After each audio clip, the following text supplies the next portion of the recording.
할렐루야, 주안의 교회의 온라인 예배 시간이 돌아왔습니다. 여러분들 한 주간 하나님의 은혜와 사랑을 통해서 승리하는 삶을 사셨습니까? 저는 그렇게 생각합니다. 정말 우리가 한 주간 동안 살아가는 가운데 힘과 용기를 줄 수 있는 것은 바로 주일날 선포되는 귀한 하나님의 말씀이 아닌가라는 생각을 해봅니다. 정말 하나님을 사모하는 마음으로 드리는 예배라면 그 예배하는 장소가 바로 교회에 있든 또는 우리 온라인 예배인든 무슨 상관이 있겠습니까? 정말 오늘 이 시간 그런 하나님의 말씀을 사모하는 마음으로 저와 여러분들 함께 예배하는 믿음의 시간이 되었으면 합니다. 우리 사도신경으로 신앙 고백 드림으로 하나님 앞에 예배 드립시다.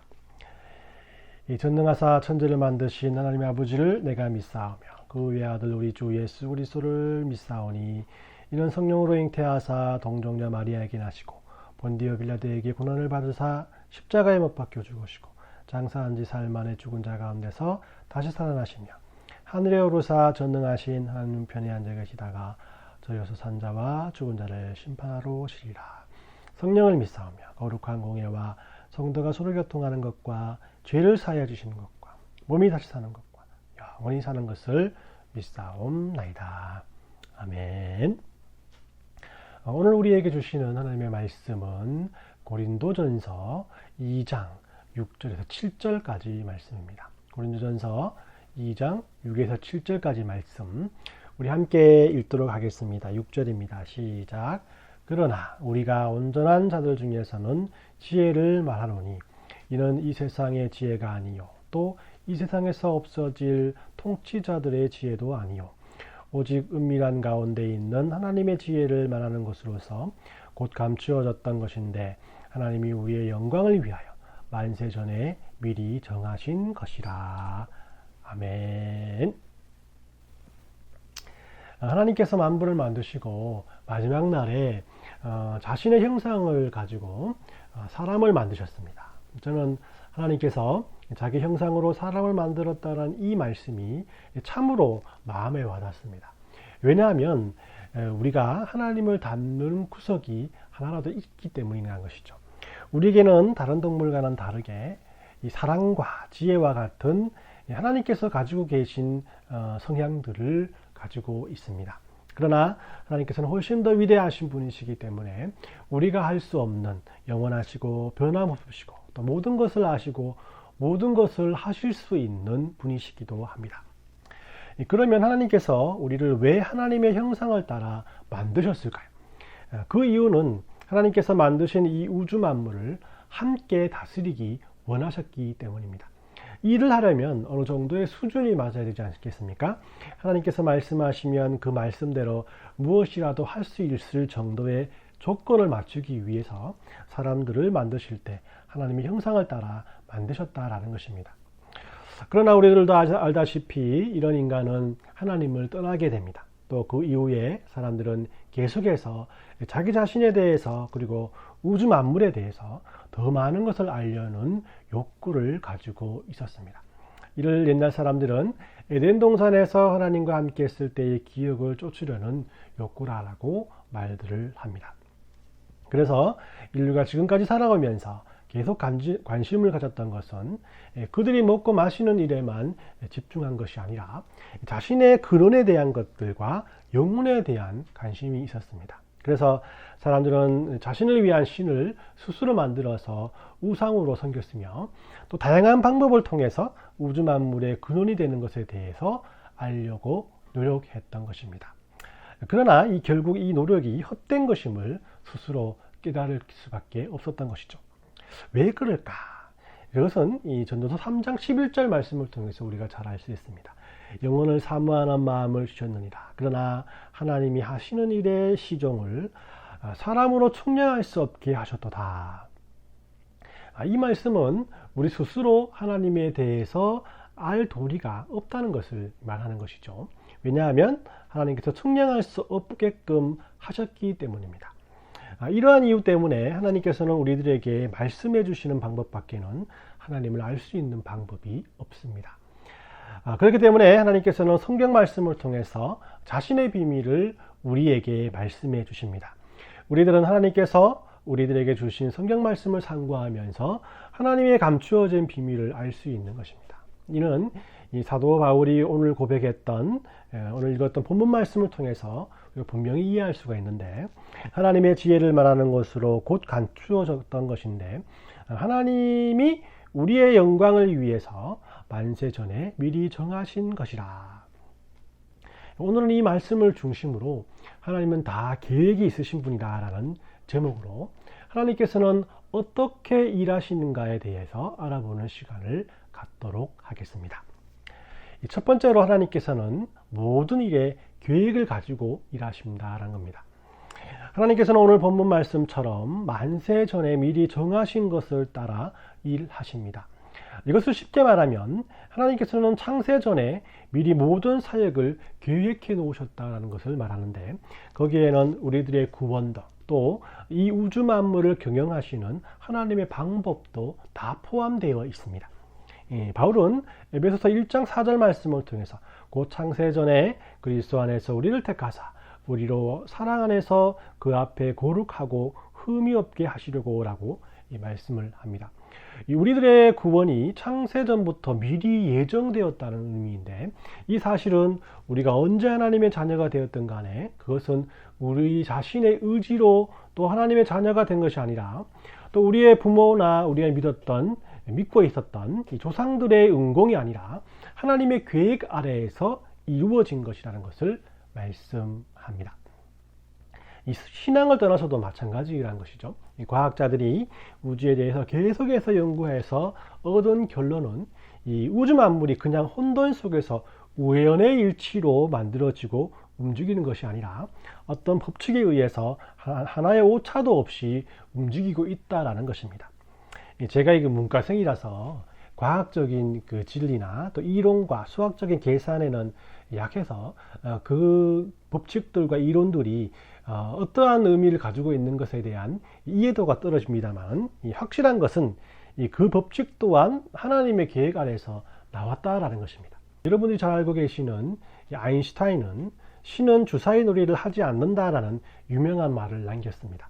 다른 의미도 많이 있겠지만 아인슈타인 자신은 자신이 발견한 논리적 계산법이 하나님께서 세상을 다스리는 철저한 계획 아래에 있다는 것을 말하고 싶었을 것이고, 이 자연계에는 우연의 일치로 일어나는 일은 결탄코 없다라는 것을 확신하는 말이라고 할 수 있을 것입니다. 하나님께서는 자신의 철저한 계획에 따라서 이 세상을 경영하시는 분이시기 때문에, 두 번째로 하나님께서는 모든 것을 의미 있게 보시며 일하신다라는 것입니다. 이 세상의 모든 것을 의미 있게 만든다는 것은 이 보는 사람의 관점을 바꾸어야만 이루어질 수 있습니다. 이 세상의 모든 것을 불평과 불만으로 바라보는 사람은 길가에 핀 아름다운 꽃들도, 또 이 친절을 베푸는 사람들을 보고도, 심지어는 하늘 위에 있는 구름을 보고도 불평과 불만을 말할 수밖에 없을 것입니다. 그러나 사람이 세상을 보는 관점이 바뀌면 모든 것이 바뀌어 보입니다. 여러분들이 잘 아는 이 루이 암스트롱의 명곡이 있죠. What a Wonderful World라는 노래를 들어보면 이 팝송인데도 불구하고 굉장히 좀 은혜스러운 구석이 있습니다. 시간상 가사를 다 여러분들에게 말씀드릴 수는 없지만, 이 사람은 이 노래를 부를 때 나이아가라 폭포나 또한 그랜드 캐년이나 로키 산맥의 웅장한 자연을 보고 이 노래를 한 것이 아니라 일상생활의 사소한 일들, 즉 길가에 있는 푸른 나무와 아름답게 핀 장미를 보고, 또 그리고 하늘 위에 떠 있는 구름과 길에서 만난 친구에게 손을 흔들며 인사하는 것, 더 나아가서 아이들이 태어나고 자라나는 모습들을 보는 것 그 자체가 모두 아름답다라는 노래입니다. 이렇게 이 세상을 모두 아름답게 보고 각각에게 의미를 두는 삶, 정말 멋지지 않습니까? 이 세상 모든 사람들이 이런 시선을 가질 수만 있다면 전쟁도 또 기아도 또 정치적인 그런 갈등도 모두 사라지지 않을까라는 생각을 해봅니다. 그러면 우리는 어떻게 하면 이런 시선을 가지고 살아갈 수가 있을까요? 저는 이것을 설명하기 위해서 종교개혁자였던 마틴 루터를 여러분들에게 소개하고자 합니다. 그는 이 구리광산업자의 아들로 태어났습니다. 당시 그가 살던 시절이 또 중세 시절이기 때문에 대학에서 공부하기 위해서 그는 법학이나 의학이나 신학 이 세 개 중에서 하나를 택해야만 했습니다. 그는 이 법을 택해서 공부했고 또 법률사무소에서 일하게 되었습니다. 그는 어릴 적부터 엄격한 신앙교육을 통해서 커왔는데 그가 사회생활을 하면서 성경 말씀과 법을 이해하는 것과 그것을 지키는 것에 대한 갈등으로 혼란스러운 세월을 지내게 됩니다. 그러다가 이 천둥 번개가 치는 밤에 그가 집으로 돌아가다가 자기 앞에 떨어지는 번개를 보고 하나님 앞에 기도합니다. 하나님, 나를 살려주신다면 내가 수도사가 되겠나이다. 결국 그는 다치지 않았고 모든 것을 내려놓고 수도사가 됩니다. 그런데 이렇게 수도사가 되면서 오히려 문제는 더 악화되게 됩니다. 그는 그의 심정을 이렇게 쓰고 있습니다. 수도원에서 나는 더 이상 여자와 돈과 소유에 대해서 생각하지 않게 되었다. 하지만 하나님이 나에게 은혜를 베풀어 주실지 그렇지 아니할지 몰라 두려웠고 안절부절했다. 그리고 내가 하나님을 분노하시게 만들었다고 생각되었다. 그래서 나의 선행으로 하나님을 기쁘시게 하려고 노력했다. 루터는 하나님을 기쁘시게 하기 위해서 이 선행을 쌓기 원했으나 가톨릭 교회가 또 가난하고 무지한 사람들을 착취하는 현실을 보며 하나님의 구원과는 전혀 동떨어진 삶을 살아가고 있는 자신을 또한 발견하게 됩니다. 똑같은 상황 속에서 고뇌하던 바울은 이렇게 고백하고 있습니다. 로마서 7장 18, 19절에 내 속에 곧 내 육신에 선한 것이 거하지 아니한 줄을 아노니 원함은 내게 있으나 선을 행하는 것은 없도다. 내가 원하는 바 선은 행하지 아니하고 도리어 원하지 않은 바 악을 행하는도다. 이 두 사람은 완벽하게 선을 행하고 싶었지만 그럴 수 없었고 악을 피하고 싶었지만 피하지 못했던 것입니다. 루터는 더 고통스러운 구행을 통해서 이 일을 해결하기로 결심하고 로마에 있는 라테란이라는 신성한 28개의 대리석 계단을 무릎으로 오르내리고 있었습니다. 그럴 때 하박국 2장 4절 말씀이 떠오르게 됩니다. 보라, 그의 마음은 교만하여 그 속에서 정직하지 못하나 의인은 그의 믿음으로 말미암아 살리라. 루터는 그 자리에 일어서서 곧바로 자신이 기거하던 비텐베르크로 가서 모든 교리의 기초를 세우게 됩니다. 구원은 선행으로 받은 것이 아니라 믿음으로 받는다라는 이 종교개혁의 근본적인 교리가 여기에서 나오게 되었던 것입니다. 그렇다면 이 믿음으로 말미암아 살리라라는 하박국의 말은 어떤 의미가 있었을까요?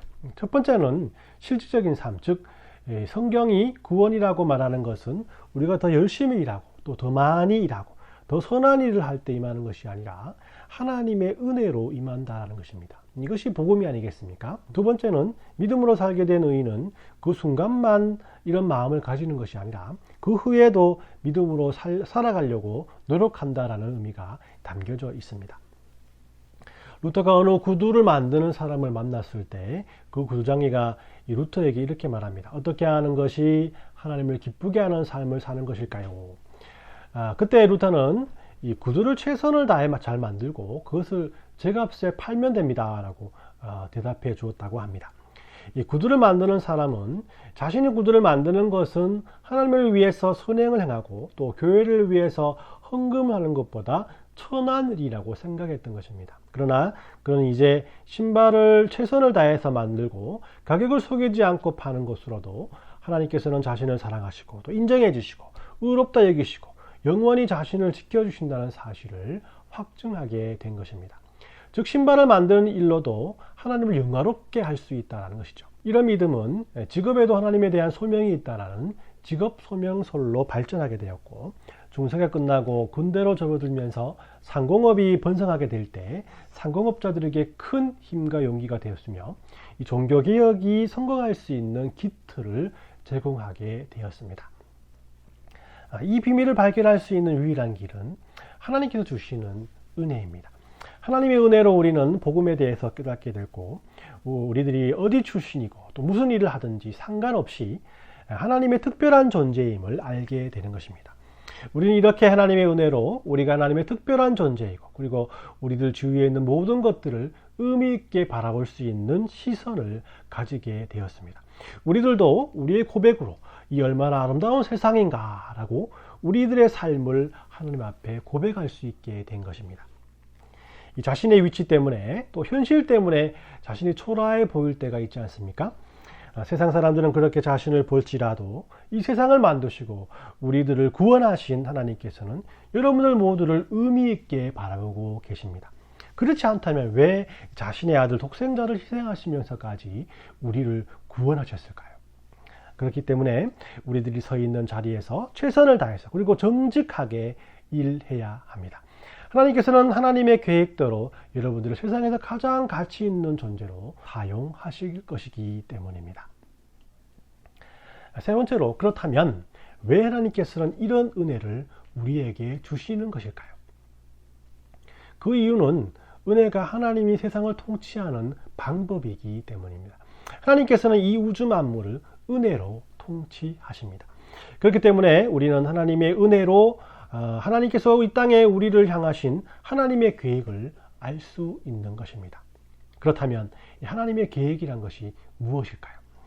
우리는 하박국 2장 14절 말씀을 보면 그 계획을 조금이나마 알 수 있습니다. 물이 바다를 덮은 같이 여호와의 영광을 인정하는 것이 세상에 가득함이니라.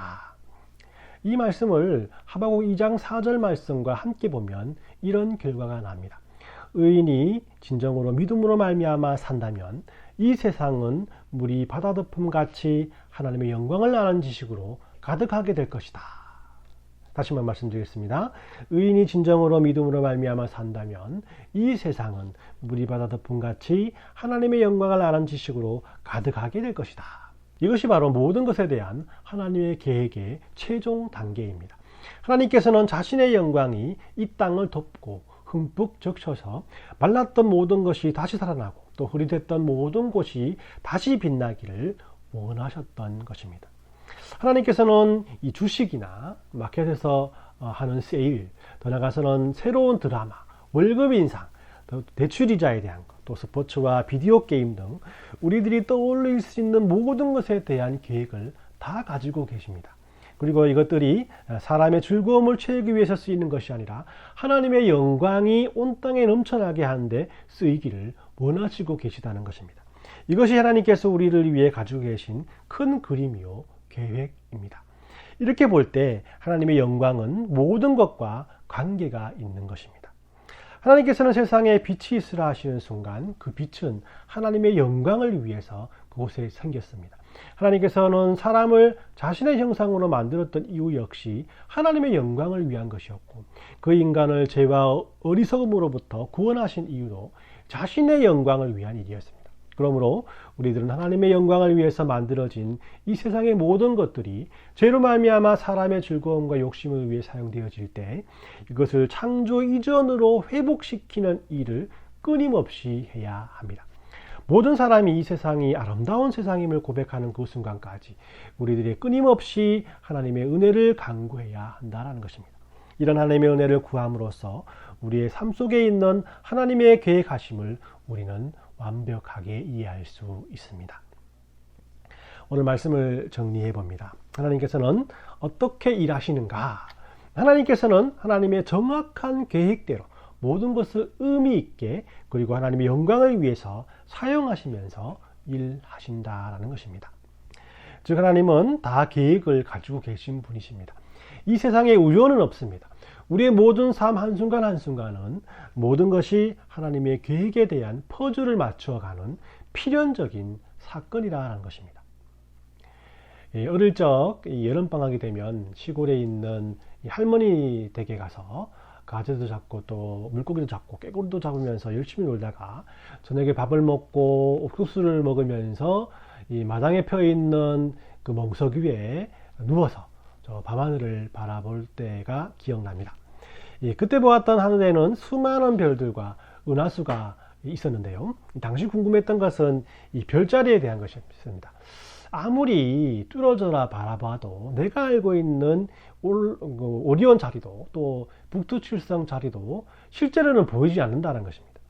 각 별들을 연결했던 선은 실제로 그 하늘 위에 그려져 있는 것이 아니라 이 책 속에서 사람들이 임으로 그려 놓았다는 것을 알게 된 것이죠. 이 보이지 않는 선을 머릿속에 가지고 있고 자세히 밤하늘을 집중해서 바라보면 이 오리온 자리도 북두칠성의 그 국자도 이렇게 보이게 된다는 것입니다. 우리들의 마음속에 하나님께서 이 세상을 향해서 가지고 계신 계획들을 우리가 알고 있을 때 우리는 우리의 삶 속에서 나타나는 모든 현상에서 어려운 자리도 또 불투출성 자리도 찾아낼 수가 있다는 것입니다.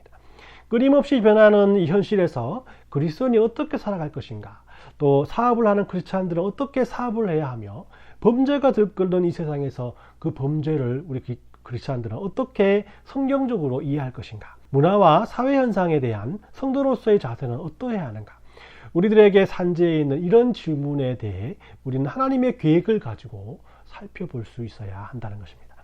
이것들을 다른 말로 성경적인 세계관을 가지고 세상을 보는 방법이라고 할 수 있습니다. 저는 계속해서 이런 주제들을 설교를 통해서 다루려고 합니다. 일상생활 속에서 하나님의 계획을 찾고 우리 기독교인들이 어떠한 삶을 선택해야 할지에 대한 고민들을 여러분들과 함께 해보려고 합니다. 왜냐하면 오늘 설교의 주제처럼 하나님께서는 모든 일에 정확한 계획을 가지고 일하시기 때문인 것이죠. 모쪼록 이번 한 주간도 이런 하나님의 계획하심을 생각하며 우리 앞에 나타나는 하나님의 인도하심을 체험하는 믿음의 한 주간이 되시길 예수님의 이름으로 축원합니다. 우리 함께 기도하겠습니다. 하나님, 한 치 앞도 보지 못하는 어리석은 우리들을 시공간을 초월하시고 모든 것을 아시는 하나님께서 택해 주시고 또 이끌어 주시고 또 의미를 부여해 주셔서 하나님이 귀한 사역에 귀하게 써 주심을 감사드립니다. 우리들의 부족하고 연약함을 아시고 우리들을 위해 계획해 놓으신 하나님의 크고 비밀한 것들을 하나님께서 주시는 은혜를 통해 하나씩 깨닫길 원합니다. 하나님, 우리들에게 은혜 주시고 지혜 주셔서 성경적인 눈을 통해 이 세상을 바라보길 원합니다. 그리고 이런 진리를 알지 못한 사람에게 전함으로써 이 세상에 하나님을 아는 지식이 물이 바다 덮음같이 전해지는 감격을 체험하길 원합니다. 이런 은혜의 삶들이 우리 주안의 교회를 통해서 넘쳐날 수 있도록 도와주옵시고 이 세상의 모든 교회가 이런 사명을 감당하는 믿음의 날이 속히 올 수 있도록 은혜 내리워 주옵소서. 이런 은혜에 감사하여서 하나님 앞에 믿음의 물질을 드린 손길들이 있습니다. 어렵고 힘든 시절을 통해서도 믿음으로 하나님께 드리오니 하나님 그 믿음을 보시고 기쁨으로 받아 주옵시고 이 물질이 하나님의 영광을 위하게 쓰게 하시며 드린 모든 지체에게 복 내려 주셔서 물질적으로나 영적으로나 육신도 강건한 하나님의 은혜가 넘쳐날 수 있도록 복 내려 주시옵소서. 이번 한 주간도 하나님께 모든 것을 의탁드리오며 걸어가신 예수님의 이름으로 기도 올리옵나이다. 아멘. 축도하겠습니다. 지금은 우리 주 예수 그리스도의 은혜와 하나님 아버지의 사랑하심과 성령의 교통하심이 하나님 주신 귀한 은혜로 하나님의 일하심을 믿음으로 보길 원하는 하나님의 귀한 성도들 머리 위에와 가정과 자녀와 직장 가운데 그리고 주안의 교회를 위해 물심양면으로 돕고 기도하는 모든 지체들 머리 위에 지금부터 영원토록 함께 있을지어다. 아멘.